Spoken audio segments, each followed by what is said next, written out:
romance, all types, get 'em here.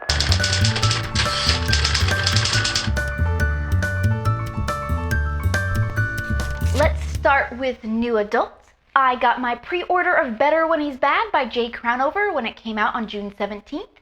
This is new adults. I really liked her Marked Men series, but as she points out in the foreword to that book, the men in those books are not really bad boys. They're at heart nice guys who happen to have tattoos, which is how I like my bad boys. Perhaps offbeat from societal acceptance, but at heart genuinely good guys who are going to treat you right. That's not the type of guy you get in this book. And while I also enjoy reformed bad guy storylines, you don't really get that here either. I don't want to ruin anything if you still want to read it, so I'll just leave it at I can't really get on board with this book. Choosing You, new adult by Ali Everhart. This one also wasn't for me. I found the main female character was written a little overwrought. A lot of new adult books have angst and I messed up because of this really horrible thing that happened to me, and the author makes it all feel really authentic. But I didn't get that from this book. I guess the angst just wasn't written believably for me. Okay, so it wasn't the best new adult month for me. Let's look at the contemporary romance side. Once in a Lifetime by Jill Shalvis, the 9th book in the Lucky Harbor contemporary romance series. This one tells the story of Aubrey, who we met in a previous book as the town hall assistant and other woman. I was excited to read this one as I liked her as a character, and this was really cute. My one small beef with this book was with the ending. It seemed a bit phoned in. Stuck with how to end your book? How about a little town kumbaya scene with a dramatic declaration of love thrown in? Okay, this type of ending can be massaged into something unique, but this felt like that effort was not expended here. But overall, that didn't really matter. It was still really cute. Tempting the Best Man, the first book in the Gamble Brothers series contemporary romance by Jay Lynn, aka Jennifer L. Armentrout. I have been binging on her books over the last couple months. She is a master. This is not her best attempt, however. Like she often does, she rewrites a fairly typical plot, in this case the I have a crush on the best man in the wedding I'm in plot. Usually though, she rewrites it so well you are swept away in paroxysms of joy at her reinterpretation. Unfortunately, in this one, all you kind of feel is meh.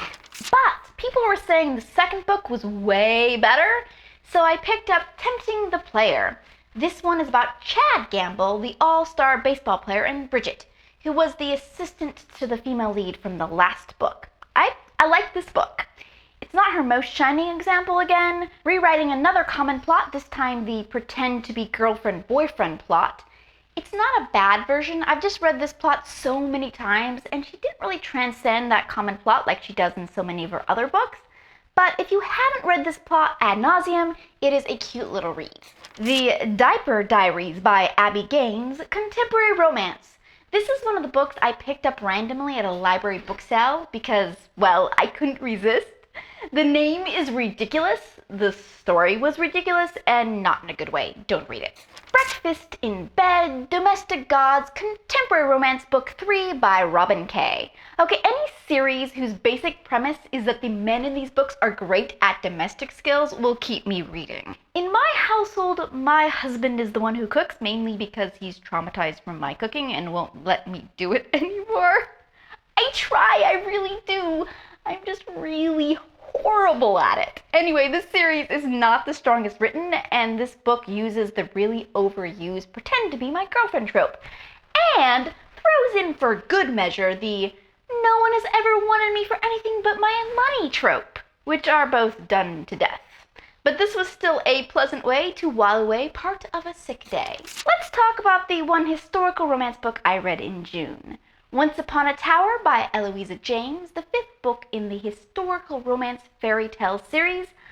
I liked this book. The premise of this series is she rewrites classic fairy tales but sets them in Regency England.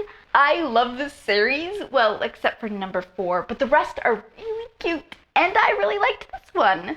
Okay, the whole Rapunzel part with the tower seemed really cobbled in at the end to justify why this was Rapunzel retold. But come on, who cares? The characters were endearing, and I have a soft spot for romance novels where the male and female leads enter into the relationship with equal levels of experience, and we're done.